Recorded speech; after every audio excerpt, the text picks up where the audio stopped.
always share that you can never be blessed above the measure of your soul.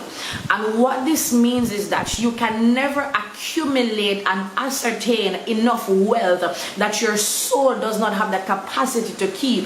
This is why you will find many people will get very rich and they'll have a lot of money, but by tomorrow they're broke, by next month they're broke, because their soul does not have the capacity to sustain the wealth that God would want to give to them.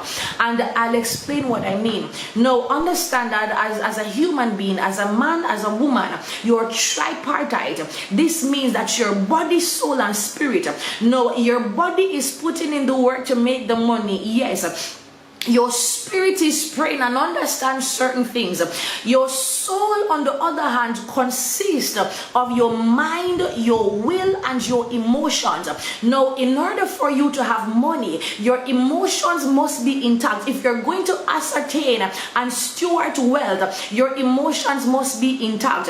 What this means, if your emotion is all over the place, today you don't feel like being consistent, tomorrow you don't feel like doing anything at all. Every day your emotion is in control of will you work or will you not work, will you get out of bed or will you not get out of bed. You're just not in the mood to do anything at all. Your energy, your vibe is constantly low. As a man that understands not just riches but wealth, you have to understand that you must take control and you must have discipline over your emotions, because there will be days you don't feel like doing anything, but it's not about how you feel, it's about what you know that needs to be done for you to maintain a certain lifestyle of living, or for you to get or demand certain results.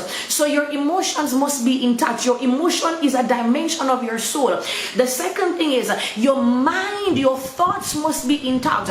Now, many people can get money, but if their mind is not in the right place, your thoughts is not in the right place, you'll never be able to grow the wealth you have, and you'll never, more importantly, be able to keep it.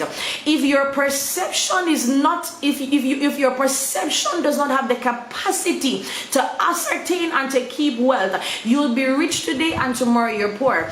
There's some people that if someone comes and they want to bless them and give them stuff, and you're giving them more than they anticipated, they say, no, don't give me too much, it's okay, you don't have to give me too much. And they say it is humility. What really is humility? Does humility mean that you can only be blessed to a certain degree and you don't go any further? Because if you have too much, then you're going to have pride, you're going to be boasting, you're going to be full of yourself and conceited. No, that's not what humility is. So there's some people that will even go to God and pray and say, as long as my bills are paid, as long as I'm not homeless, as long as I have something to eat, that's all I want.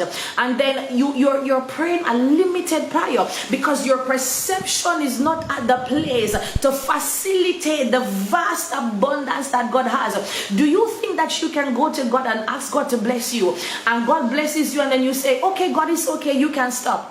So there are some people that will come to me and they will say, Pastor, can you bless me? And I begin to bless them. And they say, no, I don't want to take everything from you. I don't want to finish what you have. While you can finish my money, while you can finish my resources, did you know that heaven's resources cannot be maxed out? When we're talking about the resources of heaven, the wealth of heaven, the substance of heaven, there's no taxation in heaven. There's no inflation in heaven. There's no limits to the possibilities of what God can bless you with from the heavenlies.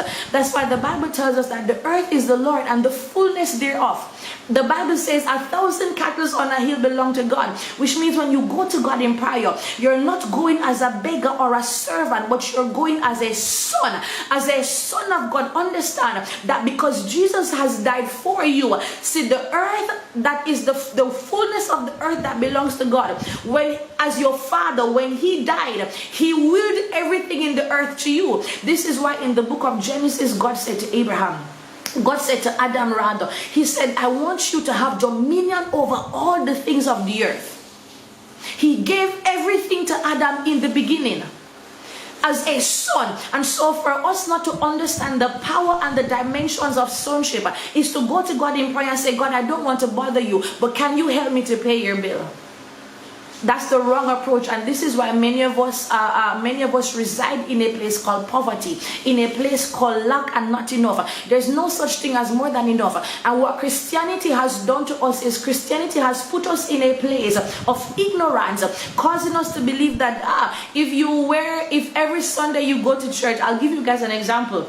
If I decide that every Sunday I go to church, if I wear a yellow shirt, I will drive a yellow car. If I wear a black shirt, I'll drive the black van. If I wear red, I'll drive red. What if I decide that's the lifestyle I want to live, where my cars match my color clothes? Does that mean that I'm filled with pride? Does that mean that I'm conceited? Someone will say, why do you have so many cars? There's so many people who are struggling. What if I am giving and you don't know, but God has still afforded me the opportunity to live that particular lifestyle? I want to tell you guys, in 2024, there is no lack in God. There's no limit to what God can do. So I want to encourage you to ensure that your mind, your will, your emotion, your soul, your body, and your spirit is submitted to the fullness of God.